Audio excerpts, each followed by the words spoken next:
Learning with Wasim में आपकी खिदमत में एक बार फिर हाजिर हूँ। इस ख्वाहिश और दुआ के साथ हमेशा खुश रहें, मुस्कुराते रहें। आज का मेरा प्रोग्राम उन छोटे इन्वेस्टर्स के लिए है जो कि कैपिटल मार्केट यानी पाकिस्तान की स्टॉक मार्केट में इन्वेस्ट करते हैं। और उसमें दो तरह के इन्वेस्टर होते हैं, जो छोटे इन्वेस्टर जो ट्रेडिंग के लिए इन्वेस्ट करते हैं, या फिर ऐसे छोटे इन्वेस्टर्स जो अपनी इन्वेस्टमेंट को सेव करने के लिए या उसका एक डिविडेंड लेने के लिए इन्वेस्टमेंट करते हैं, ताकि उनको एक प्रॉपर एक रेगुलर छोटी मोटी डिविडेंड और इनकम्स आती रहें। तो आज मैं आपको इसके बारे में इसलिए ब्रीफ करना चाहता हूँ कि पिछले कुछ सेशंस में आपने देखा होगा कि कैपिटल मार्केट में बहुत अनसर्टेन किस्म की अपवर्ड और डाउनवर्ड ट्रेंड रहा है, जिसकी वजह से जो छोटा इन्वेस्टर है वो बहुत जल्दी पैनिक होके अपने शेयर बेच देता है और अल्टीमेटली वो लॉस करता है। तो यहाँ मैं आज आपको ये बताना चाहूँगा कि प्लीज़ अगर आप छोटे इन्वेस्टर हैं तो स्टॉक मार्केट में जब तक आप पेशेंस नहीं रख सकते उस वक्त तक इन्वेस्ट ना करें, क्योंकि ये पेशेंस रखना ही ज़रूरी है अगर आप इन्वेस्ट करना चाहते हैं। और दूसरा ये कि अगर आप डिविडेंड की यील्ड लेना चाहते हैं, उसके लिए इन्वेस्टमेंट करना चाहते हैं, तो फिर इर्रिस्पेक्टिव कि मार्केट का ट्रेंड क्या रहता है, आप अच्छे शेयर लें और उसकी डिविडेंड की जो यील्ड है वो आप सुकून के साथ लेते रहें।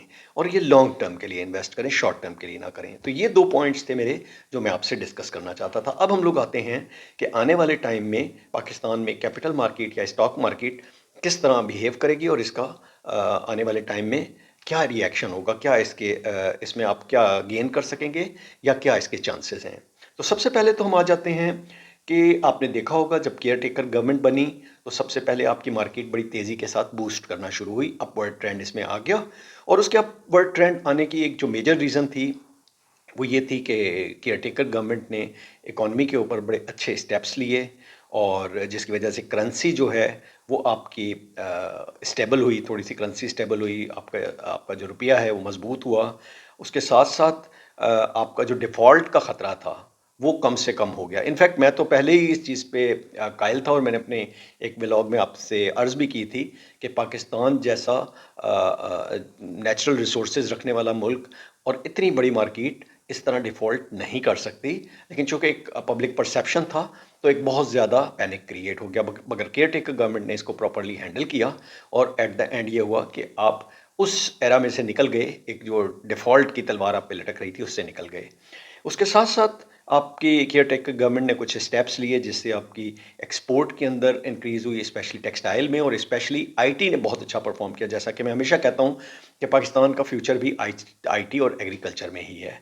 उसके अलावा बैंकिंग सेक्टर ने सर्विसेज में भी बहुत अच्छा परफॉर्म किया। तो ओवरऑल आपकी चीज़ें बेहतर हुई और इनकी वजह से मार्केट में एक जो पैनिक था वो ख़त्म हुआ। इन्वेस्टर आए, जो इंस्टीट्यूट्स थे उन्होंने भी इन्वेस्टमेंट की। उसके अलावा जो इन कंपनीज़ के जो रिटर्न्स आए, जो इन्होंने डिविडेंड्स दिए, वो बेहतर डिविडेंड्स दिए। तो जिसकी वजह से ओवरऑल आपकी मार्केट ने एकदम तेज़ी में आना शुरू किया। एकदम जब मार्केट तेज़ी में आई तो लोगों को ये लगा कि अब ये मार्केट इसी तरह एक्ट करती रहेगी। यहाँ मैं ये बात बताना बहुत ज़रूरी समझता हूँ कि अगर आप इन्वेस्टर हैं तो हमेशा ये सोच के इन्वेस्ट करें कि स्टॉक मार्केट में कोई कमा रहा होता है और कोई उसमें लॉस कर रहा होता है। ऐसा नहीं होता कि स्टॉक मार्केट में सारे ही कमाते रहें। In the same manner stock market में ऐसा भी कभी नहीं होता कि सिर्फ उसमें इनकम ही होती रहे और लॉस ना हो। अब ये आपने देखना होता है कि आपने किस सेक्टर में जाना है, कितना लॉस बर्दाश्त कर सकते हैं, और जब रिटर्न मिलता है या प्रॉफिट मिलता है तो किस हद तक आप उससे फ़ायदे ले सकते हैं। सो जब ये इलेक्शन का एक प्रोग्राम शुरू हुआ तो उसमें एक मीडिया की हाइप की वजह से एक बहुत ज़्यादा एक परसेप्शन आ गया कि शायद एक पार्टी को जिता दिया जाएगा, जिसकी वजह से एक परसेप्शन क्रिएट हो गया कि वो पार्टी बहुत ज़्यादा इकोनॉमिकली मुल्क को ठीक कर लेगी। तो इसलिए आपकी स्टॉक मार्केट बहुत तेज़ी से ऊपर गई।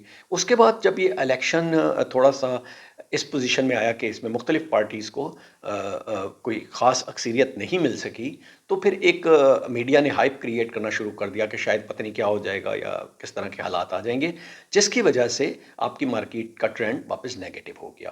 तो आप अगर इन्वेस्टर हैं तो आप बिल्कुल ना घबराएं। जिस तरह मैंने अपने लास्ट व्लॉग में बताया था कि पाकिस्तान डिफ़ॉल्ट नहीं करेगा, इस तरह मैं आज आपके लिए कह रहा हूँ कि अगर आप डिविडेंड बेस्ड इनकम लेना चाहते हैं तो आप स्टॉक मार्केट में ज़रूर इन्वेस्ट करें। This is the right time. अच्छे शेयर में इन्वेस्ट करें। आप ऑयल एंड गैस सेक्टर में इन्वेस्ट करें। ओजीडीसी में आप कर सकते हैं, पीपीएल में कर सकते हैं, आप फर्टिलाइज़र सेक्टर में कर सकते हैं।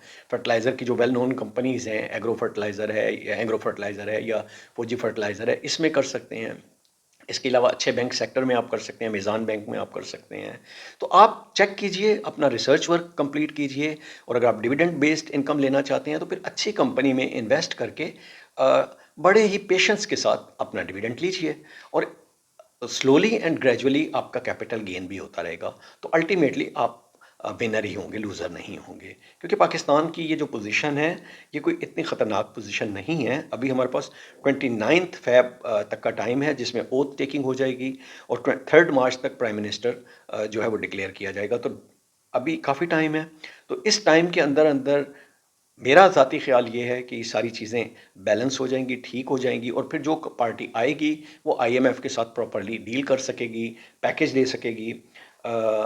एक ऑलरेडी एसआईएफसी के नाम से एक अदारा कमेटी या इंस्टीट्यूशन बना दिया गया है जो कि सारी इन्वेस्टमेंट को वर्ल्ड वाइड टेक ओवर करेगा और उसमें पॉलिटिकल इन्फ्लुएंस नहीं होगी। तो ये सारे ऐसे साइंस हैं जिसके आने वाले दिनों में आपको अच्छे रिजल्ट नज़र आएंगे। तो इसलिए अगर आप स्टॉक मार्केट में काम करते हैं, अगर आप ट्रेडिंग करते हैं या अगर आप लॉन्ग टर्म इन्वेस्ट करते हैं तो पेशेंस के साथ रहिए, सुकून के साथ अपनी इन्वेस्टमेंट को सेफ रखिए। जल्दी में, घबराहट में और डिसहार्ट होके अपने शेयर्स को लॉस पे ना बेचिए। अच्छा शेयर लीजिए, अच्छे शेयर पे वर्किंग कीजिए, इन्वेस्टमेंट ख्वाहिश और फिर हौसले के साथ उसका इंतज़ार कीजिए। आपके ये शेयर ऐसे हैं जो डेफ़िनेटली आपको एक अच्छा रिटर्न देंगे। तो यही मेरी ख्वाहिश है और यही मेरी आपसे भी रिक्वेस्ट है कि अगर आपने अच्छे शेयर्स की वर्किंग कर ली है, चेक कर लिया है, तो फिर उन शेयर्स के ऊपर थोड़ा-सा हौसला कीजिए, उनको रखिए। डेफ़िनेटली आप फ्यूचर में अच्छा रिटर्न ले सकेंगे। इसी के साथ आपसे मैं इजाज़त चाहूँगा। नेक्स्ट वीडियो तक के लिए अल्लाह हाफ़िज़।